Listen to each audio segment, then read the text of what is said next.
Oh, this has got a bit heavy. Can we do Cheeky Freak of the Week? No.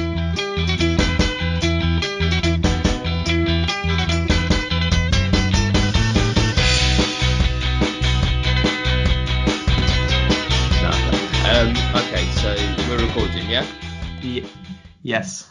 Well, I didn't realise that you actually use the bit when I say 3, 2, 1 to you. Yeah, You actually use that bit, don't you? I do. Yeah, I think it's just something that people like now. You know how shows kind of grow into their own. How do you know people like it? Well, they don't. No one said anything, No one but said to know. So, I like shows that have a formula, a nice beginning, middle, and end, a nice arc. And for me, that's part of the storytelling of audio. he's already gone into his radio voice, by the way. But Mm. yeah, I didn't know you use that, but I've been listening back to old shows because there's a podcast competition we're going to enter and things. What's the competition? I can't remember who runs it. It's the British Podcast Awards, sponsored by Audible. Yeah, so we're just looking for our best 5 minutes, which is quite difficult. But yeah, anyway, let's forget all that for the moment because I'm just going to now do what is for the fans. I'm going to do my counting for you. Okay. Okay. 3, 2, 1.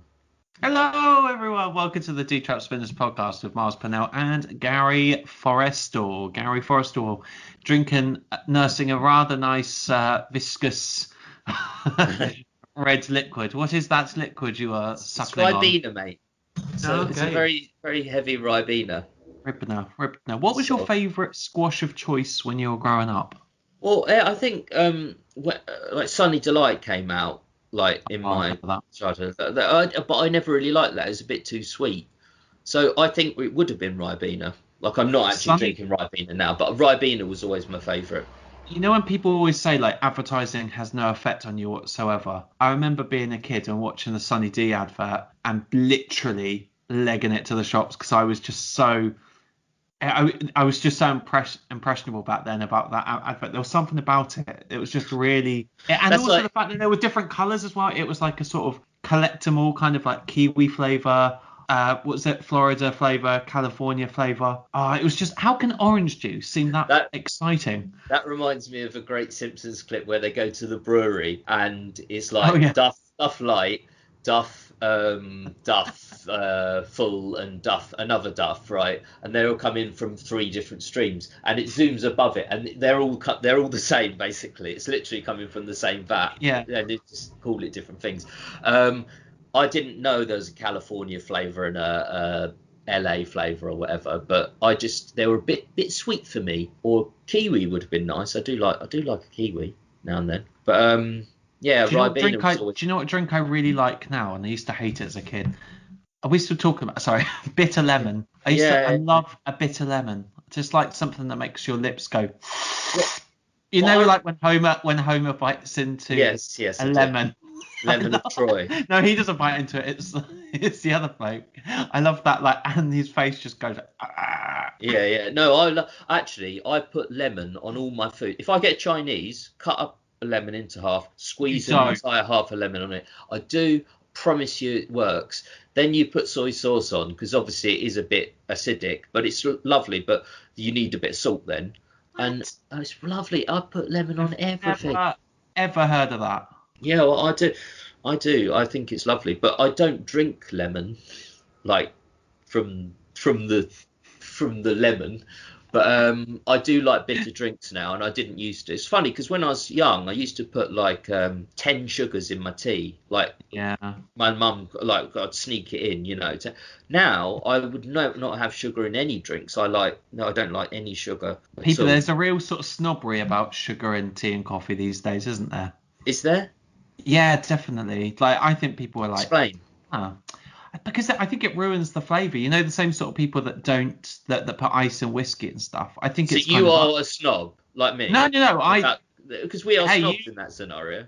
You do what you want, love. No, I didn't even know the thing existed. But I'm not a very sugary person. But anyway, sweet enough, mate. Sweet enough, as they say. By the way, if you've tuned in for a Ricky Gervais FM review, sorry about this. I'll tell you what, if you are looking for pointers facts, I have found the best toothbrush ever. It's That's just it. That's interesting. No, it's such a slim, slender design, and it's got a real nice sort of. Are you talking about a toothbrush or your girlfriend? Toothbrush. Slim, slender delight. And it's got a circular bristles, and it just the way it sort of just rolls on your molars. Yeah, I've got one with circular bristles. I've had one for ages. Actually, I tell my mum this. It's the best present she's ever got me. Was about 10 years ago. She got me a electric toothbrush. It wasn't like really expensive, but it was one that did basically. And this has literally been the key to my teeth staying as healthy as they are, because they used to be much more I don't know. I used to get dirt in between the things, but what with dirt in between them? What, no, are you like? You get Are you like gnawing holes? No, you get stains. But the key thing this does is every 30 seconds it vibrates a bit, so you know to go to your next, and it does it 4 times. So top, front, top, back, top, bottom, front, bottom, back. You don't have any fillings, do you? Which I find I've never had a filling. Never had a filling. I find that absolutely mental. How can you not? I've got about pretty much all my teeth are fillings. No, I was lucky as a kid. As I say, I liked sugary drinks, but actually quite early on, even as a child, I stopped liking them, so I didn't have them. But the key, I'll tell you to the listeners, the key why I don't have any fillings is because I drink so much green tea. It's such a good health elixir. For everything. So I would recommend green, white and red bush tea to anyone. But it protects your teeth, protects your heart, protects your lungs. Would I still be the same person? That will not save you, Gary. That will not save your inevitable death. Mate, it's the only thing I've got going for me. So, but until that happy date, you can enjoy the Trout spinners from Arse. What a segue! What a segue! and this week we discussed episode 44, 28th of June 2003.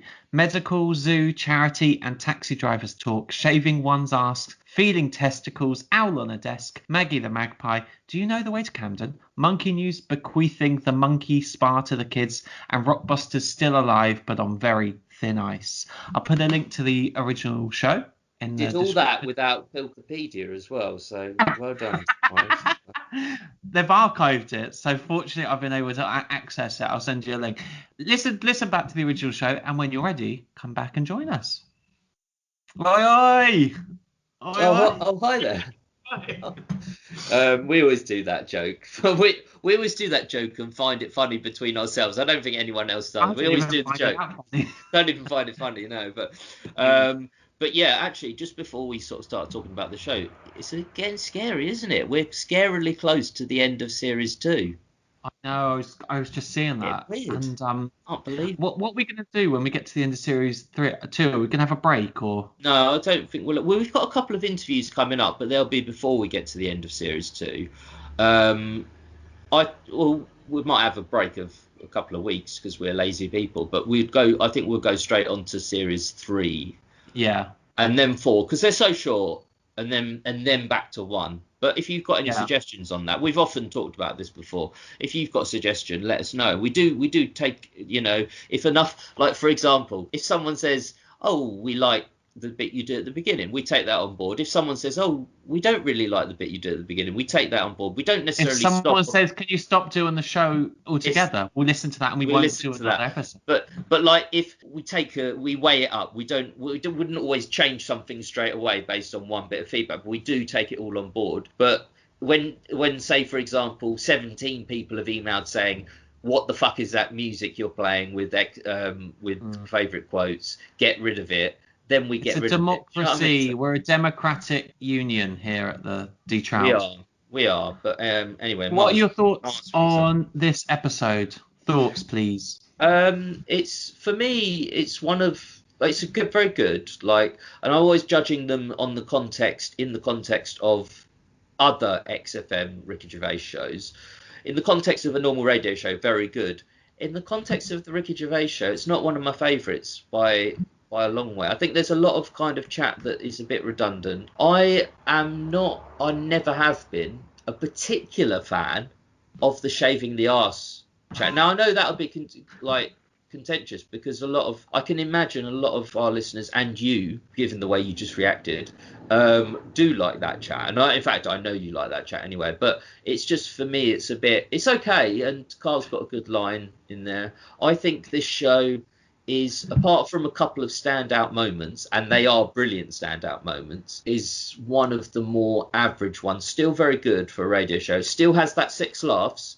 You know, we talk about it. Mark Commode, 6 laughs. It's got at least that in it. But the laughs aren't as full and hard, apart from the standout moments, which we will get to. So, yeah, it's not one of my particular favourites. We'll go through each sort of individual bits of the chat. What are your general takeaways from my favourite bits are, like, I don't mind the shaving the arse bit. I don't what's your overall impression of the, like, how would you okay, cool. So I like this episode a lot, and then for a long time after, I was thinking, like, is this actually one of my favourite episodes, because there are so many moments that I really, really enjoyed. I think it's got the best cheeky freak of the week, the freak, the chic cheeky freak of the week. I wish they kept that jingle, because that is so funny.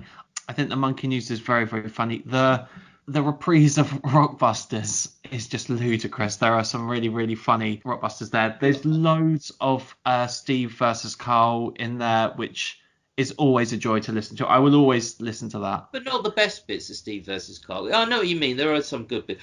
I've given Rockbusters this week 8 out of 10. Solid, very good. Good Rockbusters. Not the best, but good. I've given Monkey News 8.5 out of 10. Because it's good, it's very good, but again, it's not amongst the classics. But you know, it's got a fantastic, just for the line, it's actually run by a couple of chimps is enough to kind of give it 8.5. But I think there's a lot of chat in this that is okay. It's got a better second half for me than the first half. First half, I'm not that much of a fan of. One thing I did want to ask you, I was going to say, was that they do talk, this isn't like a big bit of the episode or anything, but they talk about doctors again and being sort of scared to see doctors. So we go straight over to our nervous patient correspondent, Mars Purnell. Mars, what are your thoughts? What are your initial thoughts on that? What novelty bits? That's just one of my favourite lines ever. So actually, I have to say this episode does have standout moments, but just not many of them. This show has probably my second favourite quote of all time, and I'll get onto that because we've got our favourite quotes coming up and XFM in the community. However, just returning to what you said, I think it's good. We've often said it. I think it's really good that they do shine a light on how nervous people are going to the doctors. Like Cole, he won't go to the doctors until it's developed into something really bad. Yeah. That is not what I would do. I used to be like that, and now I'm pretty much, I've got like a fast connection to my GP's office and probably wasting loads and loads of taxpayers' money. Today you can sit in the Mars Purnell suite of the surgery. Suite, yeah, exactly. What is the part of your body that you worry about? Like it. Hospital. Shiz-long there, an open bar.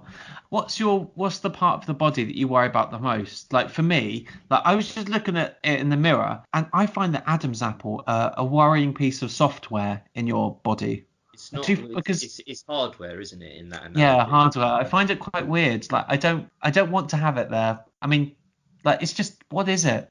What is it? It's weird that we have one, like men have one and women don't. Like, what's the function of it? I can't even. Yeah, I agree. I don't understand. And also, it's like, I know what you mean, because it's like, I never worry about it like you do, but now I'm thinking about it. It is kind of like a vulnerable point. Like your neck's quite vulnerable anyway, and then you've got this bit sticking out that could get caught. And have you ever been karate chopped in the neck? No, not directly, but no, I can imagine. I don't think we should get like that feeling, because it's but also like I got quite worried about my tonsils once upon a time, because I was just quite worried.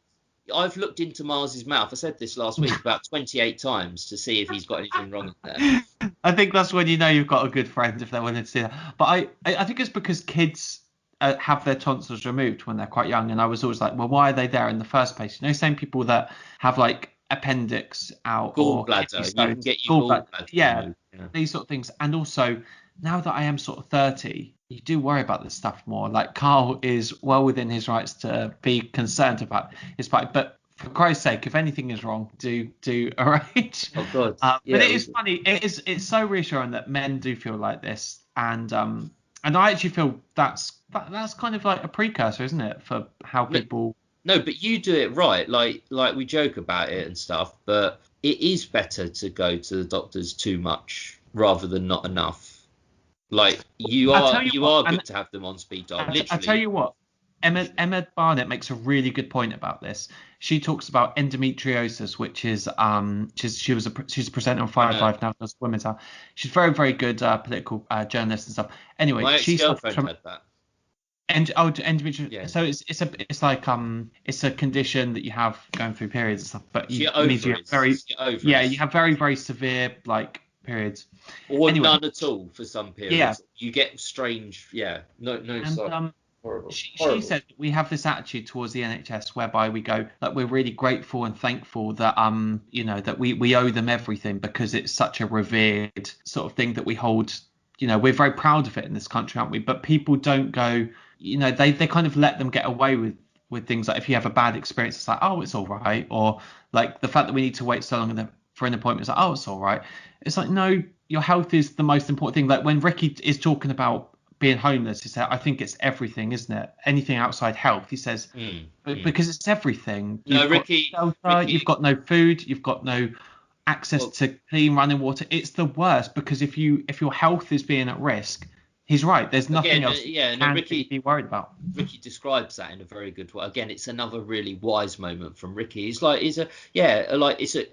Just firstly to place being homeless just below health worries is about right. So it's a good way of putting it. But to kind of describe because if your health is in question, you can't really worry about anything else. Like health is number one, so that's why most people give to cancer charities. It's understandable. They actually get too much of a percentage of the money. There's other smaller charities that need it, but general health it is the main thing. It's the main thing for everyone, and being homeless would be like the second thing, and obviously it would impact your health. But I like the way Ricky describes that there. But those points by Emma, I'm not saying she is, but they sound a bit dangerously like Americanized right-wing talking points, because they will say okay, so you've got the NHS, well, so what, you can't get appointments for ages and it's crap service. And well, actually, Emma's okay, she's right to point out I think a lot of people do question it when they get bad service in the NHS.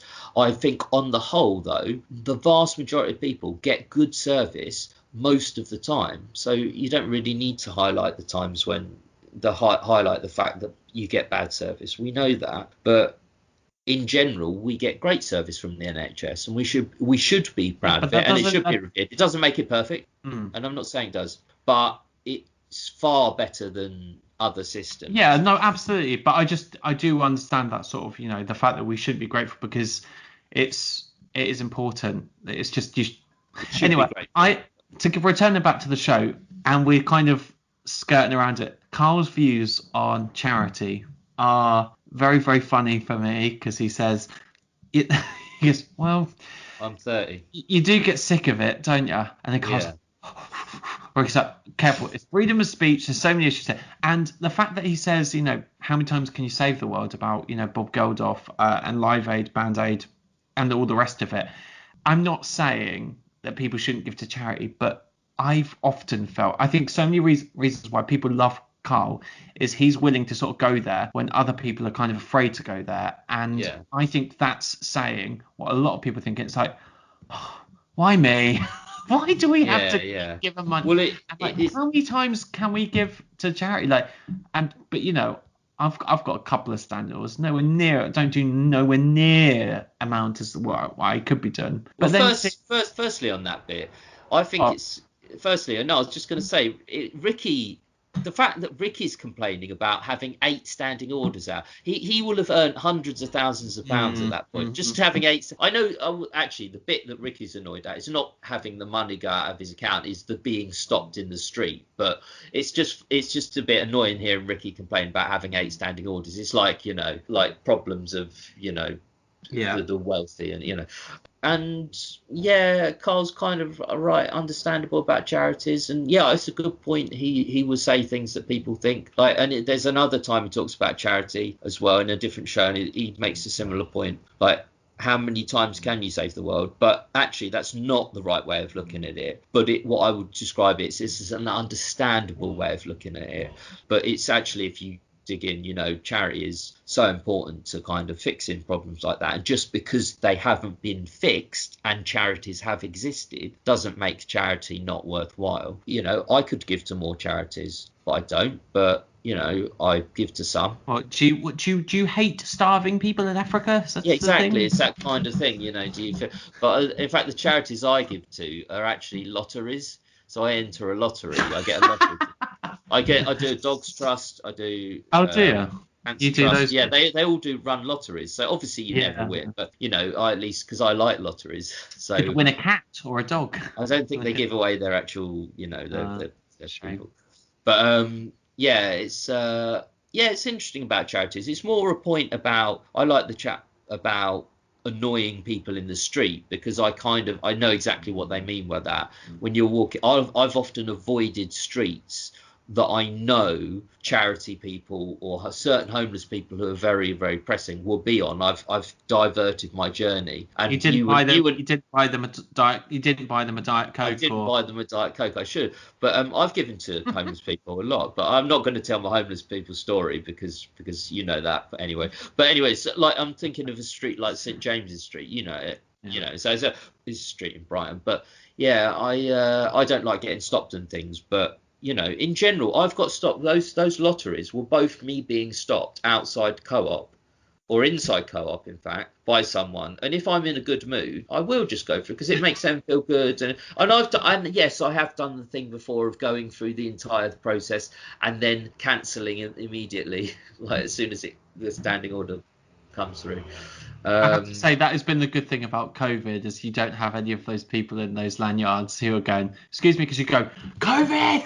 Oh, yeah, they're not allowed to work, of course, yeah. Someone was giving out menus, and I was like, mate, no. I don't want a fucking menu. Giving out menus? Just giving out menus. I went for a walk along the canal, then I walked back up. No, just along the street, and it was just like menus, like obviously for takeaway services. Wow, I'm surprised. It's all unlocking a bit too quickly for me. I don't think there should. Like, I've got a friend. He's on. He does the news for Southern Radio for Capital FM. He's the newsreader, and he said, because he often will get into work at sort of 5 a.m, 6 a.m, and he said it's been like a ghost town, London. Like even Oxford Street to get into his the Capital FM offices have been just so lovely. And he said to me they've already started to, a lot of people have. It's getting busier again, which I don't like. I don't like the busyness. I like it. I kind of like it how it's been. I think there will be a lot of people who have to adjust to coming out of COVID, as much as people had to adjust going into it. It's funny that Ricky says about Oxford Street being too loud when it's going to be, if anything, too quiet. But no, not anymore. But yeah, no, it would have been. But he's saying, talking about loud pubs when pubs are closed now, and great point. I've got this written down. I wrote talking loud in pubs. I love that point. It's so true. I hate loud music in pubs. Steve makes a good point about it too. Can't stand it. Just that's why we sit outside. That's why we sit outside, though. No, we sit outside for a different reason, Mars. But but that's one of the reasons. But do you remember we went to that pub actually twice? Like when you came to Brighton, but also before that, when we were on our way back from the spa, we sat outside and they've been playing music outside, which is okay because it's kind of dispersed. But actually, we asked them on both occasions if they could stop the music because we wanted to record a pointless podcast, and they both did at the time. But I don't mind music so much when I'm outside. It's just inside, and and everyone's having to talk like this to be heard. It's so annoying. It's just what's the point? I just don't understand. You're trying to socialise with someone. You're shouting at them. Who is enjoying that? I don't even think the bar staff are enjoying that, to be honest. Like if you go clubbing, all right, I get fair that. enough. Like yeah, that's why I would. Well, one of the reasons why I'd never go clubbing like anymore. I did go clubbing. Don't get me wrong. I don't look down on clubbing. Clubbing's great if you like it, and but it tends to be I am too old to go clubbing now anyway. I remember when we went in, I used to go clubbing in a place in Brighton, and they had, I think it was at the time, the Honey Bar. Was it the Honey Club? No, that was one, but the queue for the toilets was a nightmare there because they only had one toilet. I remember never went to Honey Club. You must have been just like an OAP. Well, no, because funny, this particular club had, I think it was an over 26s room. What? So it's a room you could only go into if you were over 26, or might have been over 27. And actually, at the beginning, I wasn't old enough. And then I went in that room when I was kind of old enough, and it was a bit slightly more mellow and stuff, but it wasn't much more mellow. But it was like, at the time, that seems so old, looking back now, 10 years down the line. I don't know if clubs have over 36-year-old rooms, but, I wouldn't go because of the noise. And it's so annoying, shouting at people. And yeah, I hate shouting my order to the bar staff, But the pubs we go to, we tend to, they quite quiet. Have you seen those memes? And it's the bloke got his mouth in the ear of a young girl, and the caption just says, "Did you get Moderna? Did you get AstraZeneca or Moderna?" Oh, is it? Oh, yeah, it's that famous. Those irritating men that fucking, I mean, quite important now, but those irritating men that chat up women in bars and all this sort of funny. I think I know that picture because it's quite a famous picture of a woman just sort of standing there in a club, and a man sort of who is on MDMA, I can tell you right now, or ecstasy, sort of saying something in her ear, and she's just ignoring him. But I think when I was went clubbing, I was, me, I'm ultra polite, never do anything that I. No, but you do go. It would be a lie for people to say they don't go clubbing, especially like 15 years ago, like to chat up women, not chat up, but just to try and meet people. You just do go for that reason. So I did do that, and I'm sure you did it as well. And but very politely, like never forceful. Of course, me, but yeah, it is. It's okay to, chatting someone up is not the problem. It's not reading the obvious cues that they don't want it straight away that are obvious and carrying on with that. Absolutely. So that's the problem. Because no one's got that right to infringe on anyone's good time in a public space, men or women. No, and I'd never just go and chat up a woman now in a pub. Like, I wouldn't do it for a lot of reasons, but I wouldn't do it just because it's like taking up time. But when you go clubbing, well, I don't have any spare change, sir. Could you please go away? Yeah, get some hair trimmers and come back. I've got new hair trimmer now. You could go sharesies on it if you want. You've got you're moustached at the moment. Sometimes you are, sometimes you aren't. So I thought you wouldn't be if you. But trust me, this look isn't going to work in a nightclub these days. No. Okay, I'll tell you, it doesn't work. No, more like a meat processing factory. I don't know. Or I was just going to say, or one of those like new age kind of startup tech companies, which you do actually work for, where you have scooters and things in the office. And I think I'd look well at home, just like cutting a bit of doner kebab. I'd love that in a way. You do look a bit sort of Turkish. Cheers. But you've got that. Welcome to all of our little Turkish friends around the country and little Saudi Arabian fellas. So there's a couple of bits of trivia here for this episode. I think it's the first mention of the minicab story. I think it might be, and Steve's saying, and that is I can't even imagine how annoying it is. They're talking a lot about service, aren't they? Service industries, and saying, I didn't know this, but do you know the black cabs have to do a test called the knowledge? Yes, of course I knew. I had no idea. Honestly, I watched a program. I was fascinated. It's famous.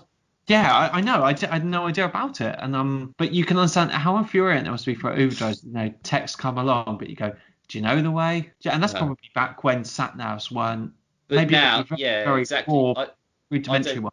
I don't think that would be too much of a problem these days because everyone's got even if you don't have a sat nav, you've got your phone. You can just everyone knows. And but Ricky's makes a really good point, like, and he says it in a good way, like when you get into a cab and he's like, okay, so I want to go to Lavender Street. Where's that? Right, you're not taking me. I don't know. I don't drive. I don't know. And if you don't drive, you don't know I don't know the way anywhere. I couldn't direct anyone to any street, like, because Brighton, there's certain bits that are one way. There's certain bits I know. Okay, I would know if I thought about it. I'm more like Carl though. I'll go, is there a Boots on the corner? Yeah, it's just down there, turn left. But if someone asked me for blood, I Yeah. wouldn't know where to go for that. Go to Harley Street. Also, interesting point about driving, right? Because Ricky, to this day, I believe he still can't drive. No, he can't What's drive. your opinion on people, I suppose men particularly, but Well, because and I'll tell you why I'm asking this, because my girlfriend finds it mental that I don't drive, and she finds it actually quite irritating. And yeah, I'm I like, would in a relationship. yeah, but Like, why? I've been, Who wants to drive? I think driving's so dangerous. I don't like. I totally agree with you, and I don't like driving, and I haven't driven for 15 years. But I'm glad that I have passed my test, so I can at least legally drive. Like, That's and no I did. use if you're not practicing that skill. That's no good. When I was living in like Watford area, it's kind of useful when I use my car to get to work and things. And but Brighton is a city we're full of public transport. You can walk most places anyway, or get a taxi if you're me. I don't walk anywhere. No, I don't walk anywhere. I walk to Saints, but yeah, I don't particularly like driving. If I were to drive again, even though I'm legally allowed to, I would have a course of driving lessons because I would need them. But you know, I actually got a letter through the post the other day. It's in a brown envelope. I was like, oh, fucking hell, this comes from the government. I don't know what's going to say. And it said it's had DVLA on it. I was like, and it has this like generic message like tax it or lose it. Like, and I thought, is this about an untaxed car? Because I don't have a car. Like, someone stolen my identity, and it wasn't. It said your driving license has expired. You need to legally get it. Do you know if you've got a driving license, you need to legally renew it every 10 years, or you can get fined 100 or 300 quid or whatever it is. And I looked at my driving license and it expired last month. But I remember when I got that and I went into the little booth to get my little photo taken, you know, and to get like, and I remember seeing the expiry date and it was like 21st of Feb 2021, and I was like, bloody hell, like, God, can you imagine? There's no way I'm going to reach that. That's like futuristic. Like, it seems so long away. It was like, God, there's no way I'll get there. And now it is that, and it's gone past that date. It's just like, where has time flies? That doesn't seem that long ago when I got that done. And it was 10 years. And looking at those old pictures, right, it's a cliche, but oh my God, you do change, don't you? I mean, you really change. I've changed quite a lot recently. But that's actually, I'll tell you one thing about this show, unless you've got another point about that. The one thing is it's got bloody great music. I can't think of a better Ricky Gervais XFM show that's got better music than this. Are you just saying that because it's got Oasis Supersonic? No, but that is one of them. And actually, honestly, I love that. Because I obviously had Sonic the whole way through loads of times, but when you just hear the outro, like just come back in, it's so good. It's such a good song, and they played Bruce Springsteen, Atlantic City, which I love that song. I didn't know about it until the Ricky Gervais show, but I've since looked into it. It's a lovely song. Miss You by Steve. There's a few others, but it's got fantastic music. Like, literally, I think this is the best music. It's got a bit of REM. Do you know? And also, when he is talking about the REM track, Steve, it's just so funny at the start when Steve's getting on. Oh, I don't know, Steve. It's 10-1. You're the producer. But it's funny. Ricky then obviously straight combative, and he says, I have actually got a little request. I want a little song. But it's just brilliant. That is subversive stirring. Like, it's stirring without seeming like you're stirring. But the fact of the matter, he goes, Mulholland, and I want the listener to tell me. That's a brilliant question. I've shown the listener to help themselves. They've told me what they want, and they're going to hear it. And doesn't it date it? Doesn't it date it? Like, because now Mulholland Drive, you just say Mulholland Drive lyrics and it would come up. Like, but then it dates the show. That's what I mean. Like, you could literally Google that in a matter of seconds. The fact that you're having like a listener fan base to tell you what you want someone to hear, it's so funny, and it does date it. You're right. Yeah, it's an interesting part of the show anyway. There's another bit of trivia, which is the romantic music that Ricky goes ba ba da da ba ba ba da da da, which I think is I was like, it's not like Sway or something like that. Anyway, they use that music in extras I believe, on one of Maggie's dates. But also there's a short little skit at the start of the Animals stand-up DVD where it's actually Gervais and Jennifer, the actress that plays Jennifer, and that song's used again. It's just like a little trust. He's done it a few times though. Yeah, I mean, that is like the cliche of romantic music, isn't it? It's like when we did Miles Solves a Problem. Like the music we used was the cliche of like I've got a problem music or something's not quite right. But this it's a cliche, isn't it? So I'm not surprised they've used it again. But yeah, this is the first iteration of that. And incidentally, to come back to what you said before, I don't think it's the first time Steve tells his minicab story, but certainly whether it's the first or the second, he doesn't tell it as well this time, because he says, what's the area he's going to? Swiss Cottage. But then he says, I can get you to he says, I can get you to Camden. Oh yeah, okay, fair enough. And then he says, do you know the way to Camden? But actually, when you that doesn't make sense. Like when he tells it properly, he says, I was going to Swiss Cottage. He said, I don't know the way. Okay, well, I can get you to Camden. Okay, well, I'll take you there. Drove on a bit, and then turned to me and said, actually, I don't know the way to Camden. Do you know the way to Camden? Yeah, it doesn't make sense the way he tells it this time, but it's not the best time. This is my favourite cheeky freak of the week because it starts off really well. It's actually sort of three sections to it. It's the little twin girl, and she makes a lot of money because she's got extra leg, and people goes, oh, and Ricky just goes, oh, extra leg. Not Squidy Patel is it's that favorites. One. That's so quick. Yeah, so quick. Then there's also the woman. He goes, it's a woman that's got two mouths, four eyes. What would that be like? And then just to like do a hat trick, which I believe is a football term, he says it's the little fella. It's the little fella on an apple. Little fella. I don't know if anyone listening has ever noticed that we did include a reference to that in our artwork, but probably no one's ever noticed. It's on the picture in the background. But that is a classic moment. That's one of the standout moments that I was talking about earlier. There aren't many in this episode, but that's one. You know, leaning on an apple is just such a classic. But it's not my favorite. It's not my favorite cheeky freak of the week. I think one of the ones where you should have looked both ways. One of those sort of ones. But it is a good one. Yeah, I'll give you that.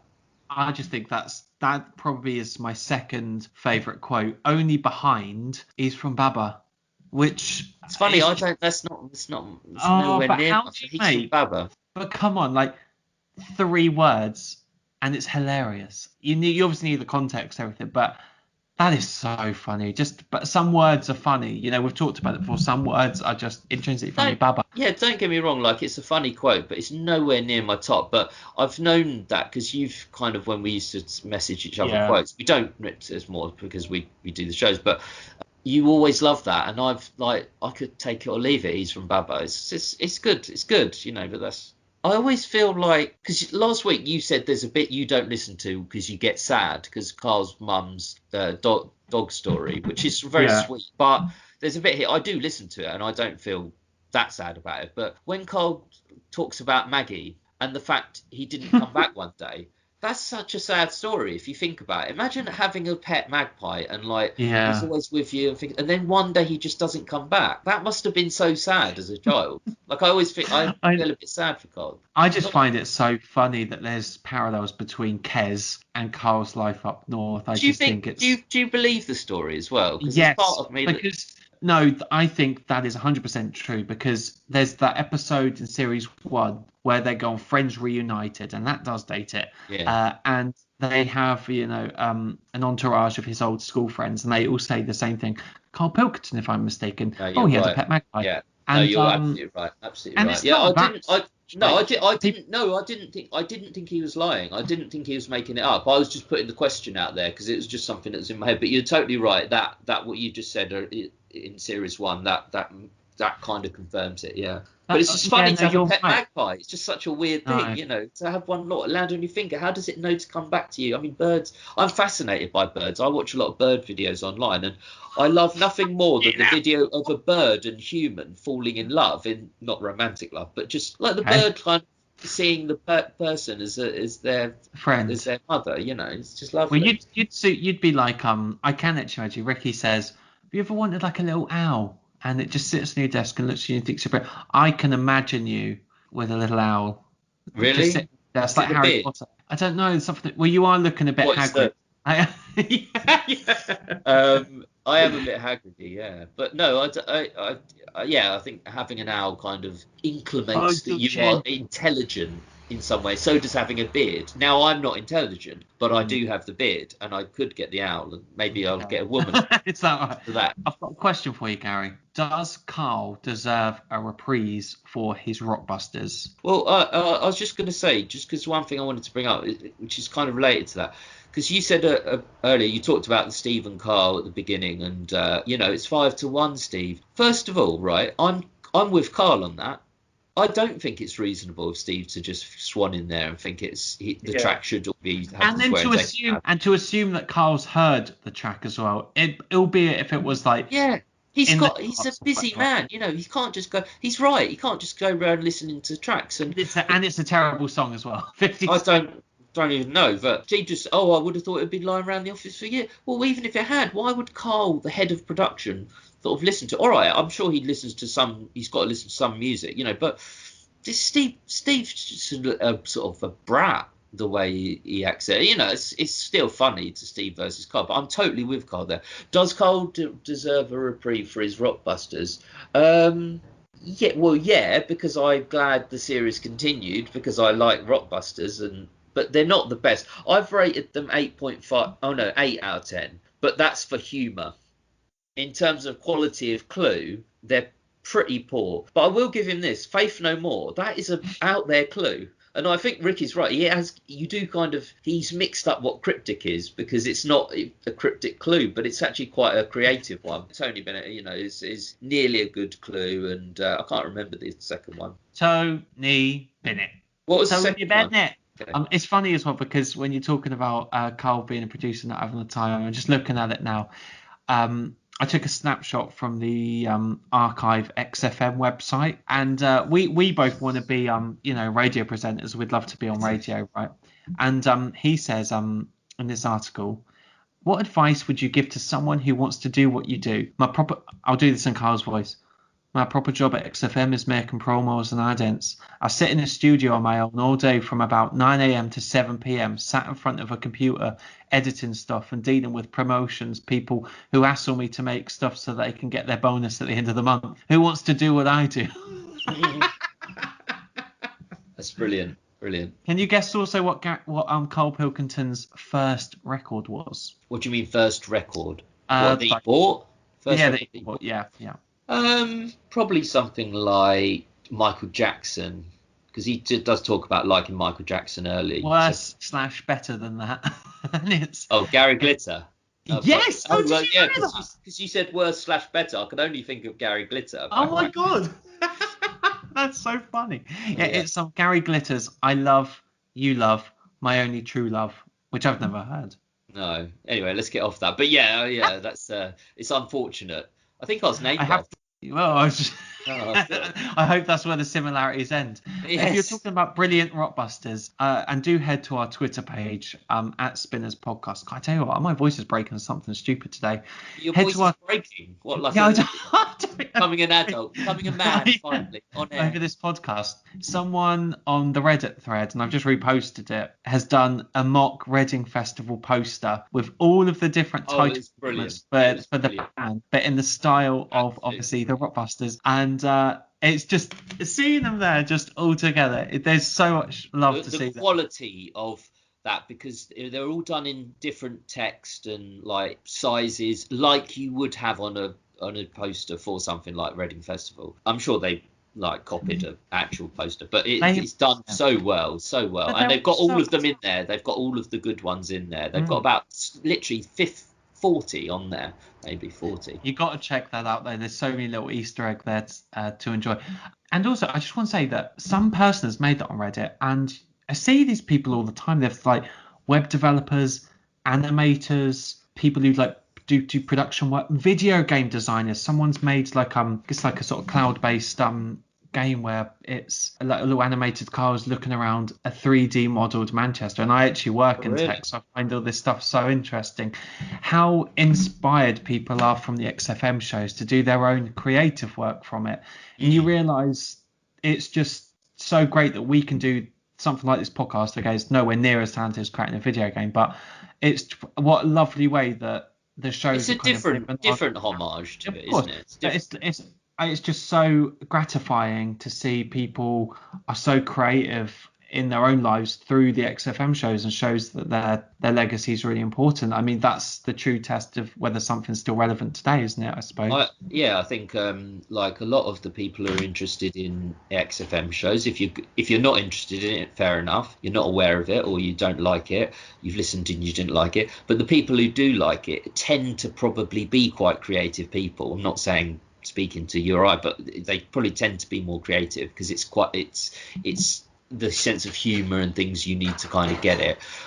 So I can imagine there are people who are creative in general, and they use XFM as a vehicle, as an outlet kind of for their creativities. But yeah, it is lovely. There's someone I watch on YouTube who's like reviews video games, and people started to send in to him video games of him like shooting at video games, because he takes the piss out of video games. He kind of destroys, reviews them. And so they they're quite good. They look pretty good, good style, like better than say NES, or is like Super Nintendo quality. So apparently it's quite easy. Well, okay, it's not easy at all, not for me, but it's quite accessible to make video games now. It's like much easier than it used to be. But I admire those people on Reddit, absolutely. And kind of, we're kind of doing our own little creative bit, but not much technology involved, not for me anyway. He could barely string a sentence together, which that sentence lasted 48 minutes, but it's time to go now. I think we should have a little break, and we'll come back with our favorite quotes in a moment. Look forward to it.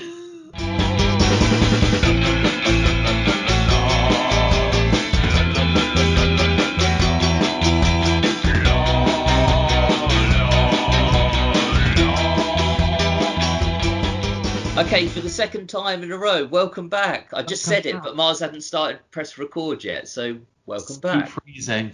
Yeah. So hope you had a nice break like we did. Mars went to the toilet and had a drink. Yeah, so we've had our general main discussion about the show, sort of differing views on it this week. Let us know your opinions on the show as a whole. But now it's time for our favourite quotes. We're just going to run through these quite quickly. I've got quite a few, but I need to cut down actually. But yeah, let's blizz through. Go on, you start. Is there anyone else that you look like, Steve, or would you say that you're a bit of a one-off? So much sass in his voice. It's the timing. Was there anyone you would say you look like, Steve? Or would you be a one-off? Yeah. I just like Ricky, the way Ricky says this. It's just classic Ricky. If I'm relaxed, the listeners relax, we're all happy. I like the way he says it. It's just so Ricky, isn't it? He just wants everyone to work around him. Leaning on an apple. Well, I'll say it. Love it. Too good. Yeah, it is. But for someone who's major... Yeah. That's a great I thought he said major, as in major. And next week, I believe, because it's just on the back of Ricky's birthday, isn't it? I can't wait to discuss the old Smith says a lump of shit. That's good. No, I mean not that. I mean I'm looking forward to that. But next episode they talk about Steve not being invited to Ricky's birthday, and Jonathan Ross. How was Jonathan Ross? All right. Oh, is it that one? Is it? Yeah, I think so. Yeah. I feel quite bad for Steve in that one, actually. Me too. I do. Anyway, we'll come to that next week. But it's your quote. Go on. Not Squidy Patel. I think that's my. Who is Squidy Patel? Was that a character? Did you mean? No. He's just come up with that because Patel is an Indian name and Squidy is the sort of thing you'd call someone with 4 legs. That's it. He just came up with it. It's not a character. It's funny because when it was something that was related to something, you didn't know what it was. When it was like Shangalang, like is that a basic roller song? But this one wasn't related to anything. It was just off the hoof, and you thought it was. Yeah, that does make complete sense. And feel a bit of a twat now. Cheers. That's okay. Sorry. Okay, I love this one. Just thinking of some more. Yeah. Thinking The bum. of some more. the bum puns. Yeah. Oh, this has got a bit heavy. Can we do Cheeky Freak of the Week? One of my favourites ever. Yeah. I've got it as well. I don't want to talk about it. I love it, absolutely love it. If they're stood behind you, it could be anyone, which is offensive, but it's offensive, that chat in general, but that is funny. It's undeniably funny. Dave Suckling.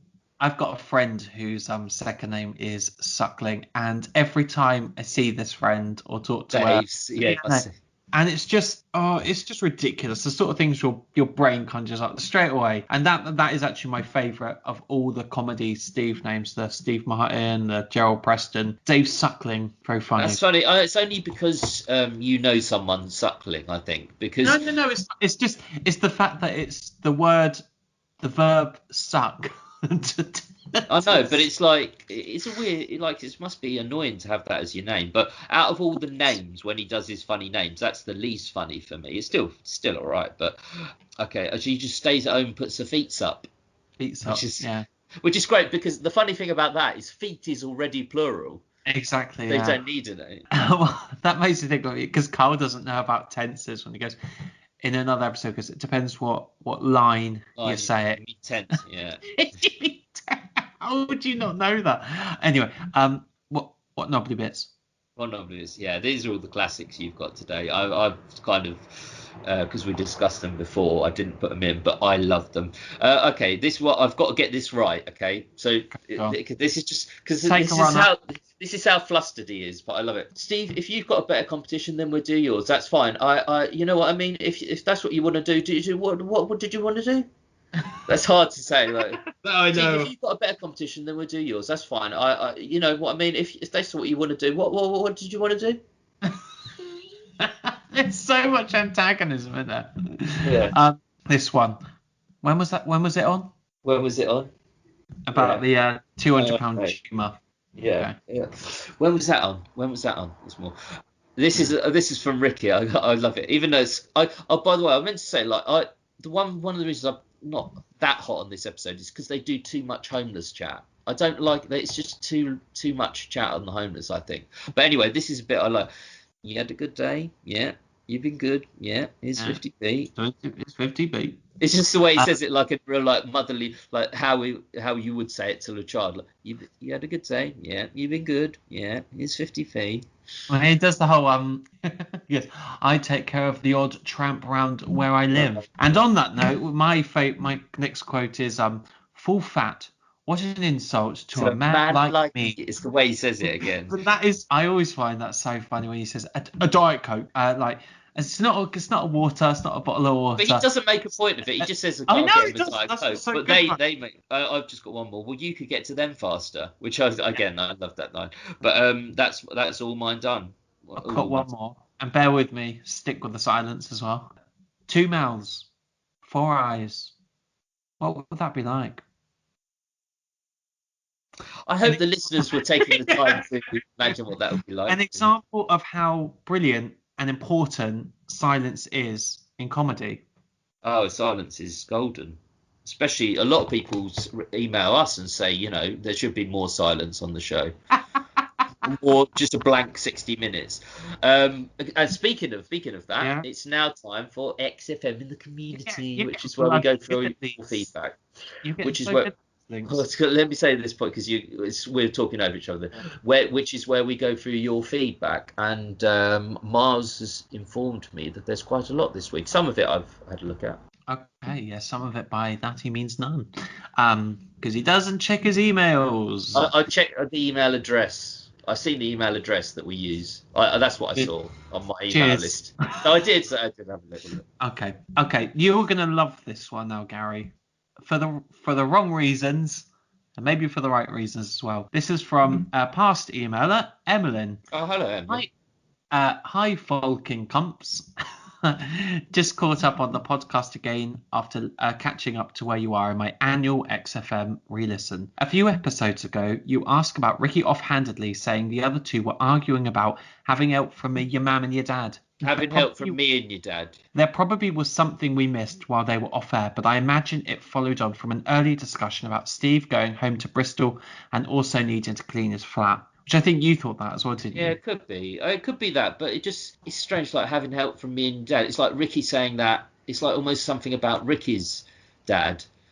And it is right, like it shows how shoddy the show is. Well, we love it, and it for its shoddiness as well. But that they actually didn't even realise they hadn't talked about that on air. Like they've just talked about it in a record, obviously. So yeah, but you could well be right, Emily. That episode is one of the ones I probably fall asleep to most often because I barely recognise the story about someone recognising Ricky and being inappropriate about it, or Carl's comment about David Blunkett at the end. I wasn't old enough to be aware of politics at the time it first aired, so listening to that episode of XFM years later is actually where I learned that David Blunkett was blind. You're finding about politics from the XFM shows. The abilities of former politicians, the cognitive abilities, well, not cognitive, but that's odd. But yeah, I think for me it's a bit different because I was kind of aware. I think there's a gap in age, Emlyn. If I remember, you're quite young. You were younger when the shows came out, but yeah, I was aware David Blunkett was blind.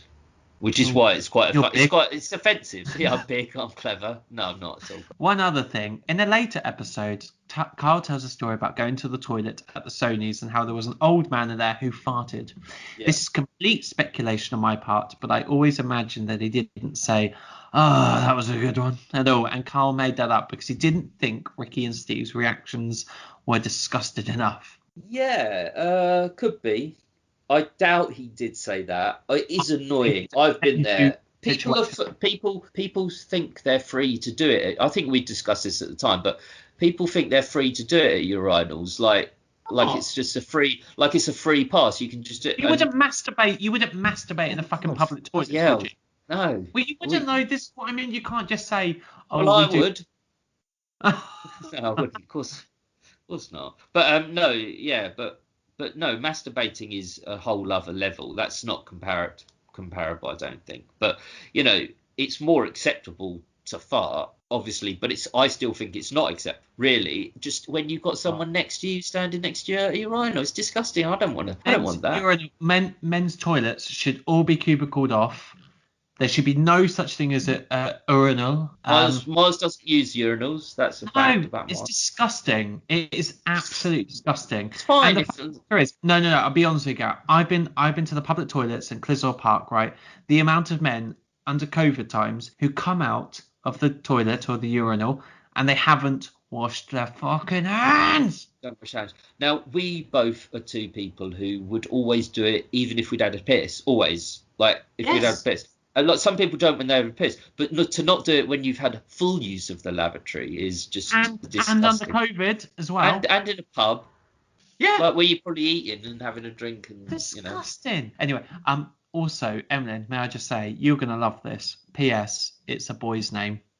Yeah, I knew it was. I thought it was because, as I said, I know of someone called. There was someone famous called Emlyn Hughes. This is a bloke. Like, I think he's a boy. Thank you, Emlyn, for confirming that, because Mars is so sure of himself. He's so sure. No, it's definitely a girl.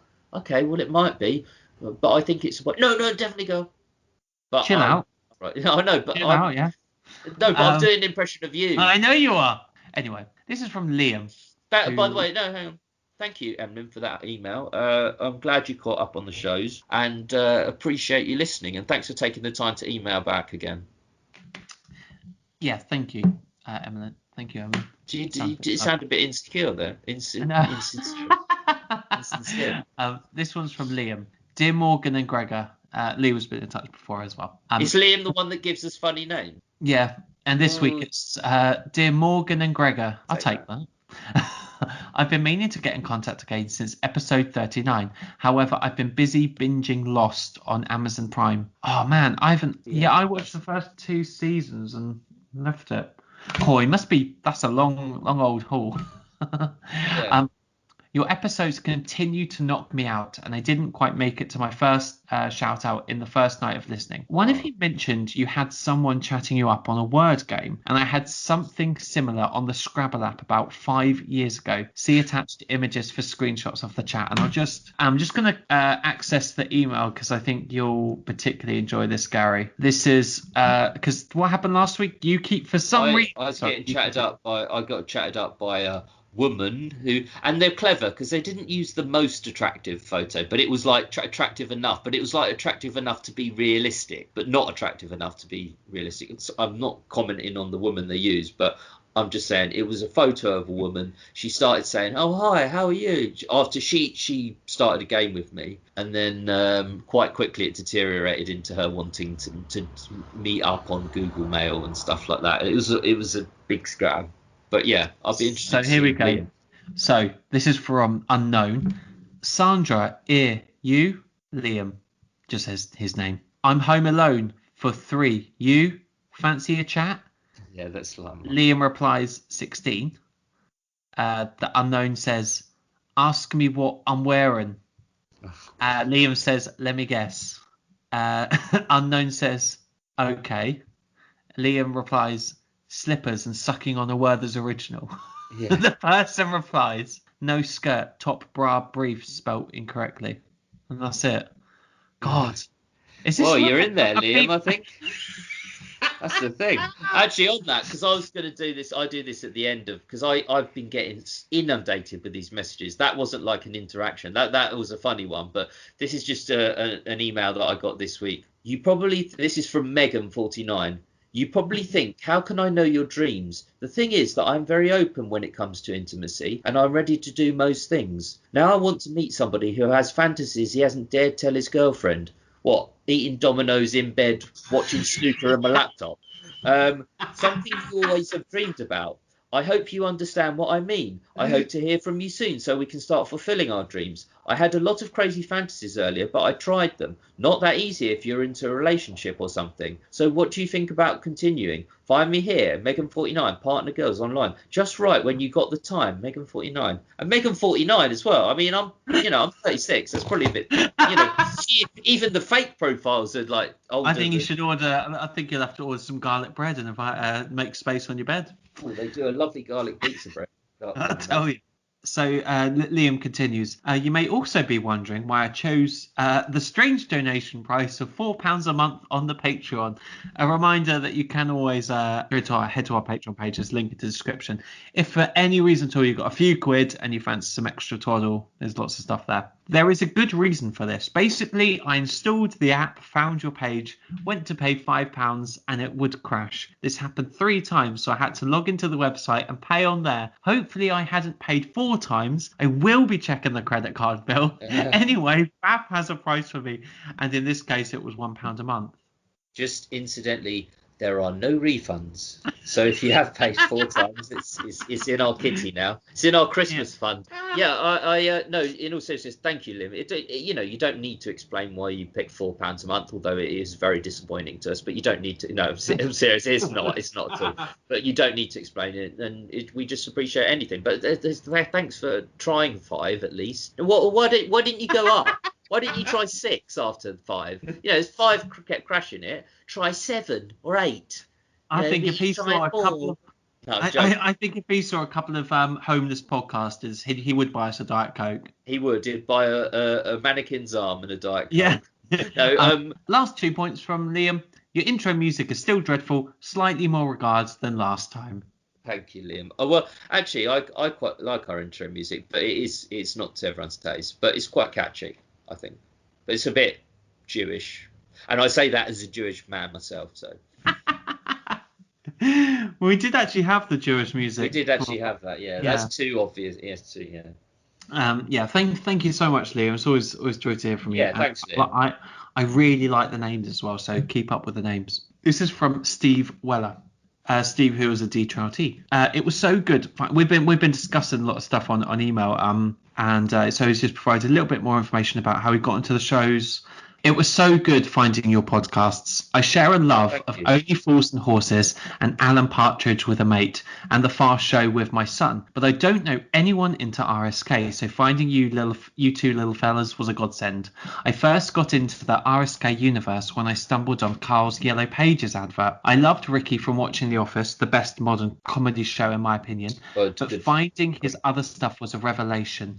Hearing the podcast for the first time was amazing, then came across the XFM shows and, well, you know the rest. In case you haven't seen it, I have included the YouTube link to the advert, and I'll post a link to that in our description, which is it's great. I'm still trying to get my Mrs. Dawn into RSK, but no luck so far. Maybe a shout out will help. Come to the side. Come to the other side. Yeah, thanks, Steve. She only calls Clive Owen Clive Warren now, so maybe it's sinking in. Looking forward to the next episode. Thanks, Steve. I have to say, I love that you've got this relationship with your son, watching Far Show together. That just warms couples like that. It reminds me of me and my dad in a way. We used to watch stuff like that together, and Father Ted. But actually, Steve, I think I don't imagine any of our listeners having like children and relationships and stuff. So I'm glad that you do, at least. Like, you've settled down. I think most of our listeners are sort of transient and sort of not in relationships. But yeah, nice to hear that you are, that you've at least got a son. And it's lovely to read or to hear what you said. Thank you. I totally agree with you about The Office. I know Mars agrees as well.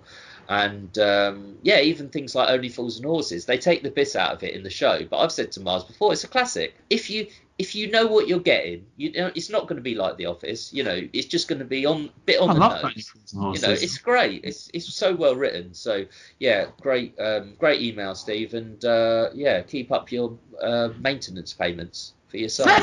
No, I'm joking. I really am joking. Talking about maintenance payments, Steve has actually become a Patreon. Oh, wow. Thanks, Steve. So thank you so much, Steve. Thank you very much. Lovely to have you with us. Thank you. You're a true treasure. Thank you. Seriously. Thank you. And Steve did actually defend us when we had Skinless Frank. Did he? And he did actually say, is Skinless Frank FLJS? Now, Gary, FLJS has been in contact with me. Yeah, well, I'm not going to lie. FLJS was put on the subs bench for quite a while. He was subbed off. He is not. He's not Skinless Frank. That's another fan. I imagine he's not Skinless Frank. You never know. What did FLJS say to you? Go on. What's worse, the additional verses bit for Mother Hubbard, or the please welcome to the stage bit? Now, got my back up on this, because I love both those things. Yeah, they're great. What do you mean, what's worse? What would be worse in reality? I don't think FLJS likes those. I don't know. I think you're a bit off FLJS there, but then you're an odd fellow. You're an odd fellow. But I want you to get back in touch, FLJS. What do you mean? Are you saying you don't like both those bits? Because the extra verses to Mother Hubbard is a classic, and Please Welcome to the Stage is just it's not the classic bit, but it's well, we did talk actually, because I said I was like, how come you don't like this bit? And he replied, mate, I'm changing to # Team Gaza. Next thing you'll say is that you like XFM Family Fortunes and the Smelly Eyebrows Caller. Your opinions make me physically sick. You see what he's like when he's against. He's been like that with me the whole time. But I agree with you, FLGS. Miles's opinions can make me physically sick as well. So we've bonded for the first time ever over something. But please stay in touch. I love hearing from you and stuff. Love it. Our Patreon, that's always that. Yeah, if you want to get FLGS, if you want to start putting your money where your mouth is on Team Gaza, you know where to go. Oh, okay. It's Gary. I want to wrap this up because I'm bored of talking to you, mate. Say that every week. I say it every week. I don't plan on stop saying that. I thought it would be quite nice if we could put in a couple of songs in our Trout Spinners library. Well, I've got some questions for you. I might have put this one in before, okay? But there's a reason. There's a reason I put this one in this week. I might have put it in before, but it's because this week they play REM, and obviously there's the thing about Ricky, he didn't know what it's called, so they play a nice REM track. I like it, so I thought I'd put in a different REM track, and it is associated with the show, but I think I might have put it in before, and it's the classic REM, Night Swimming. If I haven't put that in, I'll put that one in. Give me 2 seconds. Checking through my previous sayings. I'll tell you what. You are so bloody lucky. REM Night Swimming isn't in there. We can put it in the D Trout Spinners library. Okay. I've got another one. What was the other one? No, I'll tell you next week. I'm saving that. Jolly good. My one is a bit. I love that song as well. I don't really listen to that much REM, if I'm honest with you. I knew all the classics. But that's lovely. That's their best song, I think, Night Swimming. And I found out about it from the XFM show. So did I. I haven't been listening to any kind of like what I would call proper music, like things with lyrics. I've been listening to a lot of lyricless bits, a lot of just because I've been working quite a lot recently. So I'm going to choose. It's not that. I'm going to choose a classical piece of music. Max Richter, who's a composer, it's like films, as experimental stuff. But it's a fairly well-known classical piece called "On the Nature of Daylight," and I do like that. I think it's important to introduce a wide spectrum of genres on this show, so that's my choice for this week. Listen to it. That's Mars there, just substituting for a real personality by picking the fact that the seems arty and classy. I am arty. I don't know of that piece, but if I heard it, I possibly would. So. But anyway, that is this week's show basically done. What are you going to do for the rest of the day? You sometimes ask me that song. I haven't told you this yet. I'm surprised I haven't, because I had a beaming smile from left to right. We're sort of slowly opening up. The society is opening up. Pubs going to be open. Outside anyway. Work have now revealed.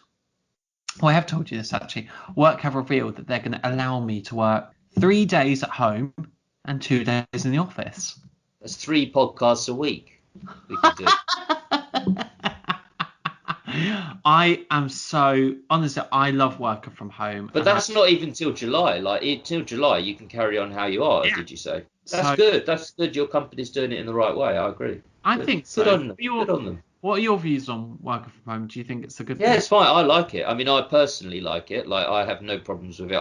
In fact, it can be quite, what I do can get quite solitary anyway. There are quite a lot of meetings in different ways, but it can get quite solitary. So over the next sort of 3 years, I will be working from home. I'm not going to really go back into the office hardly at all. Not because of COVID, but just because I'm more productive at home. I just am, and I can do it from home. I'm lucky that what I do, I don't need, my presence isn't needed anywhere, except on the meetings, which I join by Zoom. So Thank God for that. I join by Teams. But so there you go. What are you going to do for the rest of the day? Well, we're going to do a little bit of reading a script that we wrote and to try to take out the grammatical errors that we left in, and then I've just a bit of uni work. With a bit of red wine, maybe. Love it. Maybe a new bottle. Do you ever think, like, when you're writing your uni work, when you're a bit pissed, that you'll get a bit emotional in it? You'll go, I'll be honest with you. No. What do you mean, like? I'd imagine like your subconscious enters your fingertips, and you go, I'll tell you what, you take your fucking grades, you can fucking. Oh, that is basically what Mars is asking me there is what he actually does happen to him on work emails and things, but he probably doesn't quite send them. But I've often thought, to be a bit harsher, but no, I don't get emotional when I'm writing my essays.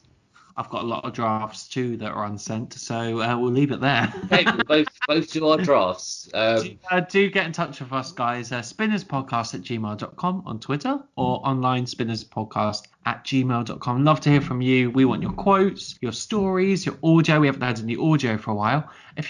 Send in your audio. I love to hear listener voices. I love to hear that. Or just while you sleep, or yeah, just whilst I'm getting up in the morning, putting on my socks, putting on my pants. What a lovely thought to end on. Cheers, guys. It's a bit of no, I'm joking. But I do like to hear listener voices. So send in your audio. That's an order, and we'll see you next week.